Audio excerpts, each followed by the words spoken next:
Welcome to the Wild Rose Sangha, Vickie, and we'll just hear the sound of a bell before you begin talking.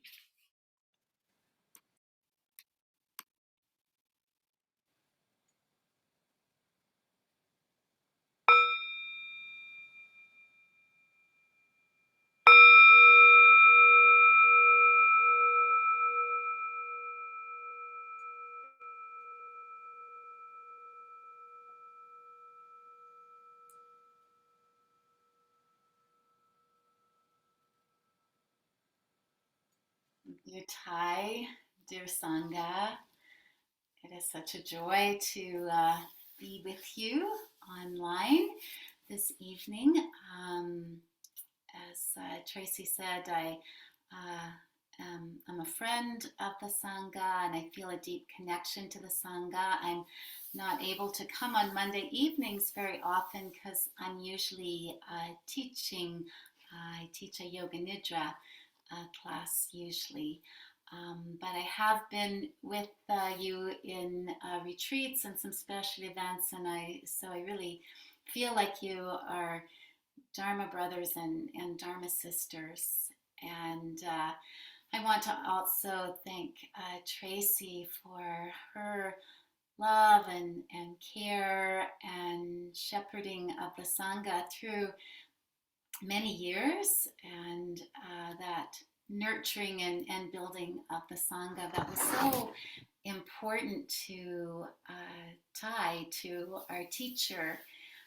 Um, he always said, without a Sangha, we cannot do much. And we also have a Sangha here in Lethbridge, the Dawning Light Sangha. We meet every Thursday evening at the Buddhist Temple of Southern Alberta.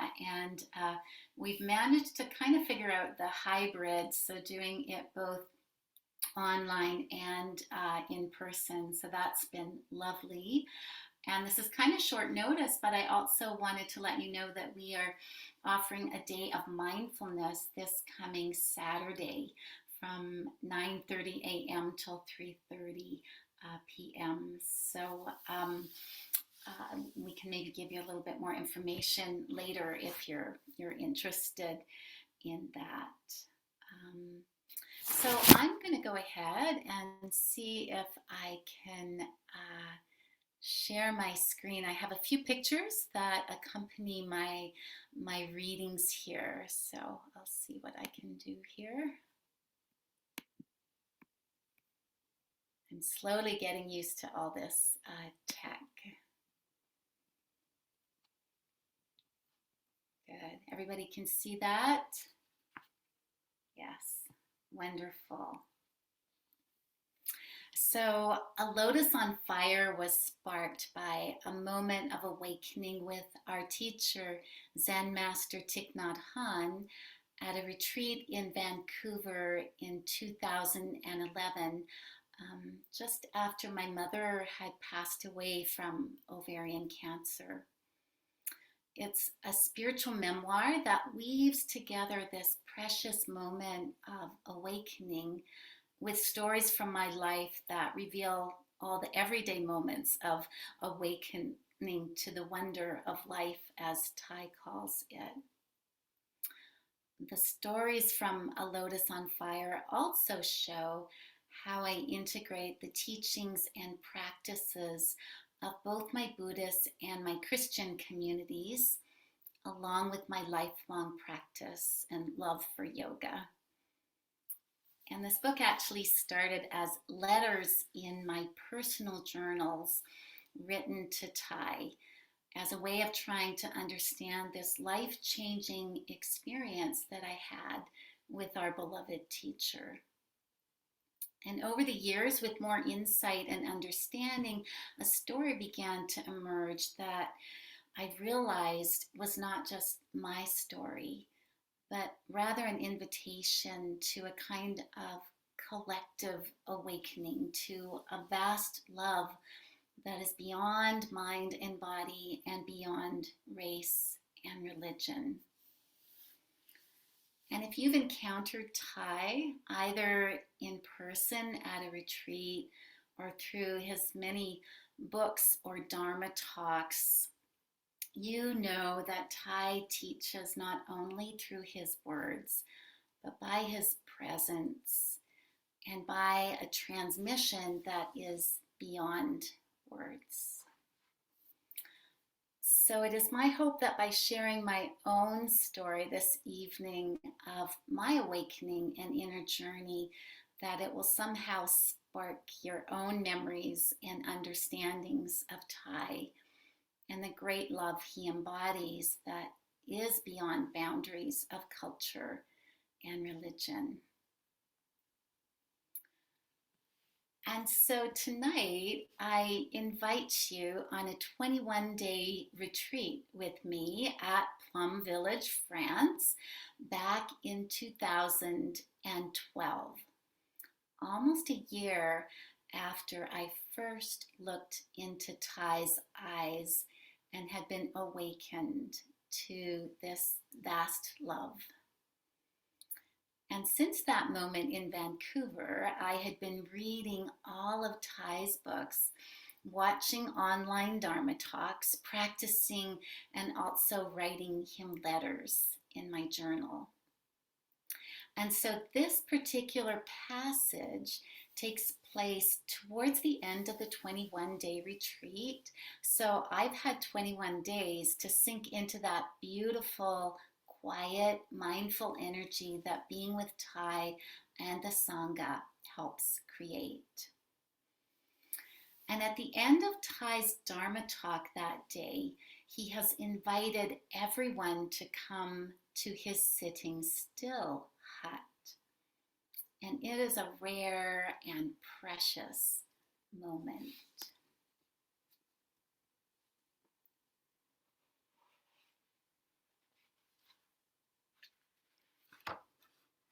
And remember, these are my stories written in the format of letters to Thay. Dear Thay, in the meditation hall, I slowly followed the stream of people towards your sitting still hut in the monastic area that is usually off limits. I walk the well-worn path like I am walking in your footprints. The trees gracefully bow inwards as we descend the steps towards the outer deck with its stunning view of the tree-lined valley.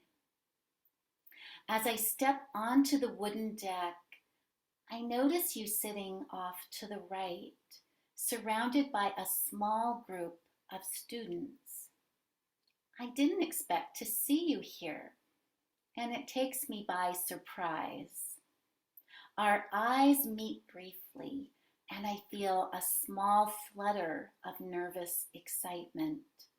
Forgetting all my manners, not thinking to bow or to take my shoes off before walking to the front part of the deck, my eyes take in the sweeping view of the valley with the rolling hills and Catholic monastery in the distance. I feel your eyes watching me. I've heard you say, looking at a disciple's way of walking, of smiling, of greeting, and of being, I can see whether my teaching has been fruitful or not. So I am aware of my every move. I hear the words from the Bible of my childhood imprinted on my mind. Take off your shoes. You are standing on holy ground. I remove my sandals and enjoy the cool roughness of the wood against my bare feet. I'm not Moses. I see no burning bushes. I simply feel the holiness of this moment, the sacred energy of my teacher's intimate living space. People line up around the living quarters of your humble hut.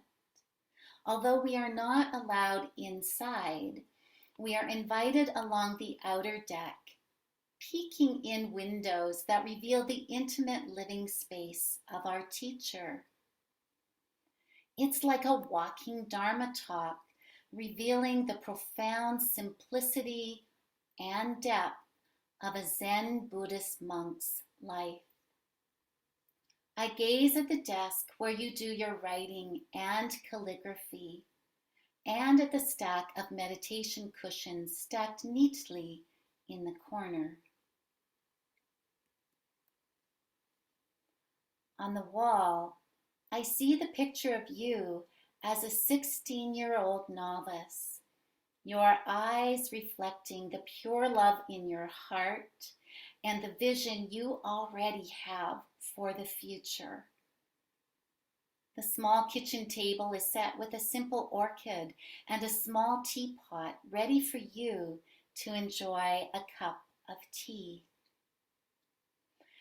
When I spot your little bed in the back corner, I feel as if I am being invited to remove the final layers of armoring around my heart. It's too much for me right now. I wonder, what am I afraid of? Is there still a part of me in shadow that I need to bring into your light to allow myself to be fully seen and known? Will I have the chance to be in your beloved presence again? I circle behind the hut to come back to where you are still sitting. The deck is now filled with people. I find a place on the slope just above your hut with a clear view framed by the graceful arch of the trees.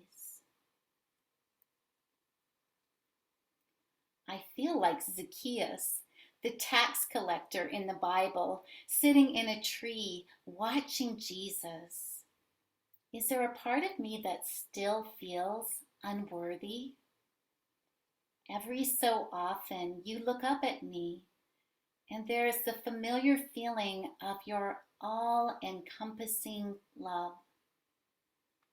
I also feel the sweet ache of knowing this might be the last time I see you.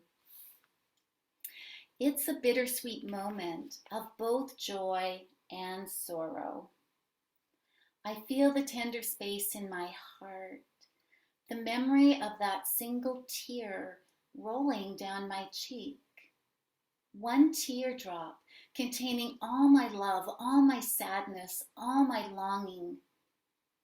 I remember your words from your earlier Dharma talk.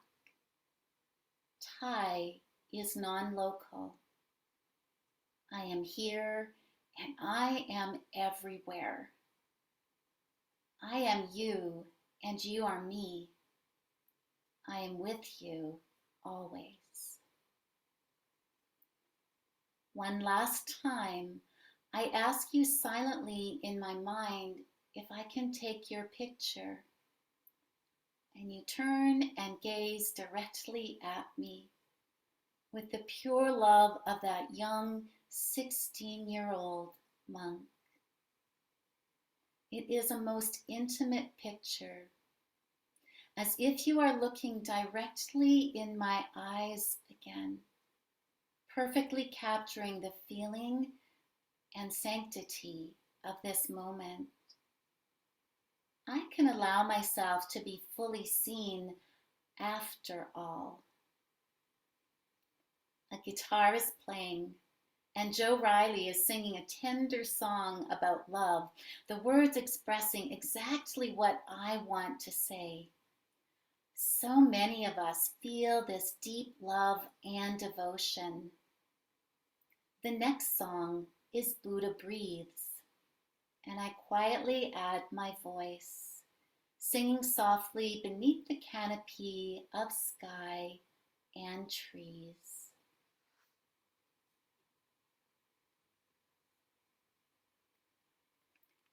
Finally, you stand up, and we follow you on a long walk to the heart of the Buddha forest. Once more, I take off my shoes. I feel like I am still walking on holy ground, kissing the earth with my bare feet. Perhaps all ground is holy when we take time to notice. This ground is wet and slippery in places, and I feel the mud between my toes. The wind has picked up, and it feels like all of us will soon be scattered like falling leaves. Change and expectation are in the air. Afterwards, I eat lunch quietly, sitting by the bell tower above your hut, savoring the moment of being close to you. Even though I know you are always with me, there is something special about being in your physical presence. I wonder, will I see you again?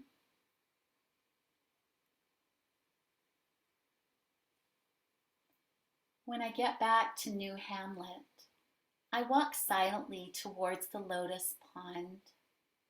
It has blossomed, come alive in the last few days, a sea of vibrant pink lotus blossoms rising up out of the mucky depths below. I'm drawn to one single lotus flower, adorned with several large green leaves. It seems to be smiling just for me. A single drop of water sits like a diamond on the smooth surface of the leaf. I watch it sparkle in the light until it finally evaporates in the afternoon sun.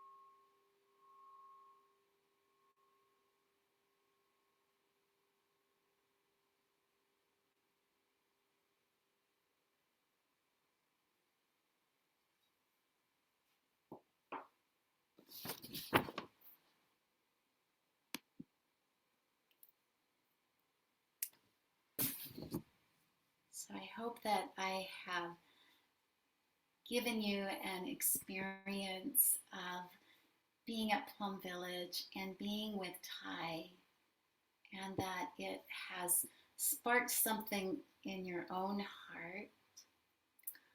Um, I do have a song that I'd like to share. Tracy, is there time to? Yeah, you can share the song. Yeah. Well, I began this session talking about the importance of Sangha. And I also mentioned Joe Riley in my reading, and a lot of you might know Joe Riley. He's well known in Plum Village. And Joe has a beautiful song called the Sangha Song that perfectly describes some of the insights and interbeing of Sangha. So I'm going to see if I can do this share.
smiling gently as one, and you are Jesus. Compassion, community, communion. You are Mother Earth, giving her life to us all, and you are the water flowing, you are the rain fall.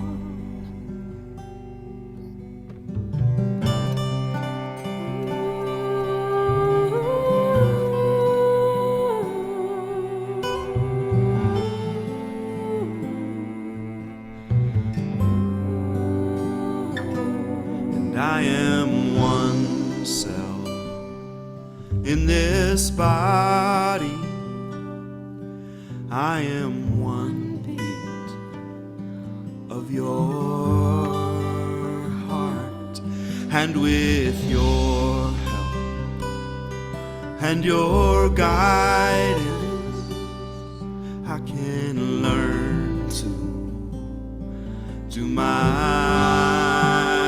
part. You are the Buddha, smiling gently as one, and you are Jesus. Compassion, community, communion. You are Mother,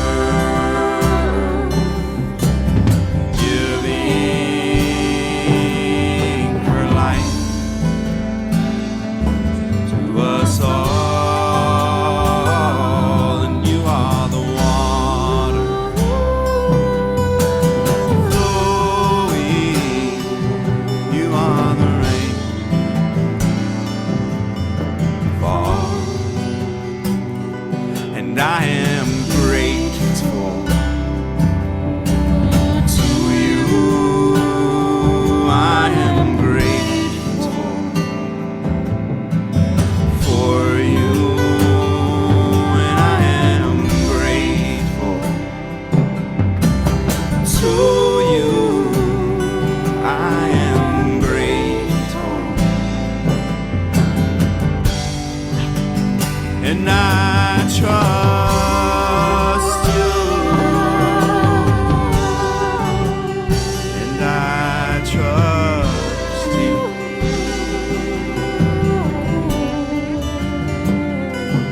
You are the Buddha.